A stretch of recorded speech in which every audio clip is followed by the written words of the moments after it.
पहला क्वेश्चन है PT soil is found in. PT soil पहली बात करते हैं, ये फाउंड होता है मार्सी एरिया में। मार्सी एरिया मीन्स जो कि दलदल वाला इलाका है वहाँ फाउंड होता है। और मार्सी एरिया में क्यों ज़्यादा मार्सी एरिया दलदली क्यों हो जाता है? क्योंकि यहाँ सबसे ज़्यादा रेनफॉल होता है।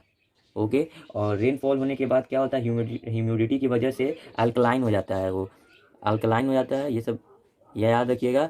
और मार्सी एरिया जो है वहाँ का सॉइल का कलर ब्लैक हो जाता है, इसी वजह से वो फाउंड होता है, पीटी सॉइल का फाउंड होता है। और ये कहाँ कहाँ पाया जाता है? ये दो जगह पाया जाता है, केरला और तमिलनाडु साइड। क्योंकि मैं आपको ज्योग्राफी के सेकंड या फर्स्ट वाले वीडियो में मैंने आपको बताया था, मानसून जो आता है, नॉर्थ ईस्ट मानसून जो होता है, नॉर्थ ईस्ट मानसून, ठीक है। तो यहाँ से जो साउथ वेस्ट मानसून जो आता है, यहाँ से बारिश यहीं होता है। ओके। तो यहाँ साउथ वेस्ट मानसून है, या याद रखिएगा। तो ये जानते हैं ये कौन एरिया यहाँ पड़ता है? यहाँ दो एरिया पड़ता है, तमिलनाडु और केरला। तो option number A is the right answer, 1 और 3। नेक्स्ट क्वेश्चन पे चलते हैं। In how many part the shadow of earth is divided during solar और लूनर इक्लिप्स। तो सिंपली गाइस इसमें 3 शैडो होते हैं। पहले बात कर लेते हैं शैडो। ओके, 3 शैडो होते हैं। कौन कौन होते हैं मैं आपको बता देता हूँ। तो ये होता है, पहला होता है उम्रा, दूसरा होता है पेनुम्ब्रा, एंड थर्ड होता है अंतुम्ब्रा। तो उम्रा जो होता है वो होता है डार्कनेस सबसे ज़्यादा, ये होता है कॉर्नर नज़र आता है, और अतुम्ब्रा में शैडो नज़र आता है। ओके। तो इसका सिंपली आंसर हो जाएगा, कितने शैडो होते हैं? ऑप्शन नंबर डी पे है 3। तो जैसे मैं बता दूँ, सोलर इक्लिप्स कब होता है ये जान लें आप। समझिए सन है, ओके, ये मून है और ये है अर्थ। तो ये अगर एकदम बीच में आ जाते हैं तो इसे बोलते हैं सोलर एक्सक्लिप।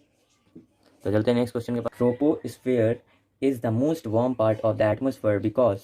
तो सिंपली है गाइस, पहले मैंने आपको इससे पहले वाले मैं वीडियो में भी बता चुका हूँ, ये है लैंड, ठीक है। और पहला जो स्टार्ट होता है ये है ट्रोपोस्फेयर, ठीक है, ट्रोपोस्फेयर है। तो और यहीं पे ट्रोपोस्फेयर से वाटर वेपर भी निकलते हैं,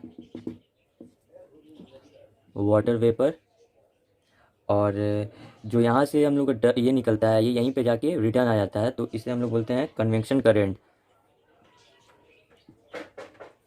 कन्वेक्शन करंट बोलते हैं। तो इसका ऑप्शन नंबर हो जाएगा C, it get warm from the heat of the surface of the earth. यहाँ से जो हीट है सरफेस का, उससे ये हीट हो जाता है, तो इसे सबसे ज़्यादा गर्म बोलते हैं। तो चलते हैं नेक्स्ट क्वेश्चन पे। क्वेश्चन है what is the ऑब्सीडिया एंसीडिया गर्बेरो and पेरियोस्ट्रिक।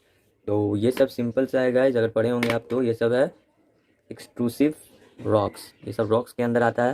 Next question, the zone of earth atmosphere immediately above its surface up to the height of about 16 kilometre above equator and 8 kilometre above the pole is known as. तो simply मैं आपको बता देता हूँ सब के बारे में। दिया 3 type of atmosphere, troposphere, stratosphere, mesosphere, thermosphere, जिसे हम आइनोस्फियर भी बोलते हैं, और लास्ट एक्सोस्फियर, ठीक है। अब ये किन चीज़ों में आता है मैं बताता हूँ। ट्रोपोस्फियर आता है वेदर में एंड क्लाउड्स में, ये इंक्लूड होता है। स्ट्रेटोस्फियर आता है आपको ओजोन या जेट स्ट्रीम। मेसोस्फियर आता है कोल्डेस्ट लेयर जिसको बोलते हैं। आइनो और थर्मोस्फियर में बोला जाता है वार्मेस्ट लेयर। और एक्सोस्फियर होता है स्पेस का लेयर। तो इसका option number C is the right answer. Next question चलते हैं। Formation of mushroom rock is desert is an example of which of the following. तो पहली बात कि मशरूम जो रॉक होते हैं ये पाए जाते हैं डेजर्ट में, ओके। और जो डेजर्ट में जो हवा होता है उसे जो डेजर्ट से हवा होता है, एक वर्ड आपने सुना होगा इरोजन का, इरोजन, ओके। इरोजन एक वर्ड है, ठीक है, जिसका मीनिंग होता है कटाव। तो ये दो ही चीज़ से होता है, एक एयर से एक वाटर से। अगर हम बात की जाए डेजर्ट में तो आपको वाटर मिलेगा नहीं, तो वहाँ होता है एयर से एक इरोजन होता है। और डेजर्ट में जो एयर से जो इरोजन होता है उसे हम लोग एक वर्ड देते हैं एयरलाइन इरोजन, ओके। तो सिंपली है मशरूम रॉक किसी से होता है, और इसका आंसर हो जाता है ए, इरोजन। नेक्स्ट क्वेश्चन है विच of the following river cross the equator twice. मतलब कौन से रिवर है जो कि इक्वेटर को 2 बार क्रॉस करता है। तो पहले आप फोटो देख लीजिए, ठीक है। तो इसमें आप सिंपली देख सकते हैं ए, ऑप्शन नंबर ए में है कॉन्गो रिवर। ये एक रिवर है जो कि इक्वेटर को 2 बार क्रॉस करता है। ये अगर बात की जाए तो ये अफ्रीका में है, और ये डीपेस्ट रिवर है। और बात की जाए सेकंड लार्जेस्ट रिवर भी यही है, deepest river plus second largest river. और बात की जाए सबसे फर्स्ट में कौन है, फर्स्ट में वन एंड ओनली है हमारा नाइल, जो कि वो भी अफ्रीका में है, तो इसका ऑप्शन नंबर ये हो जाएगा। लास्ट नेक्स्ट क्वेश्चन चलते हैं। What is the name of the deadly volcano in Indonesia that erupted again in May 2016? Simple सा है, इसमें ज़्यादा लंबा नहीं कुछ बताएंगे। Mount Sinabung is the right answer. Next चलते हैं। क्वेश्चन है the distance between the earth and sun is maximum on.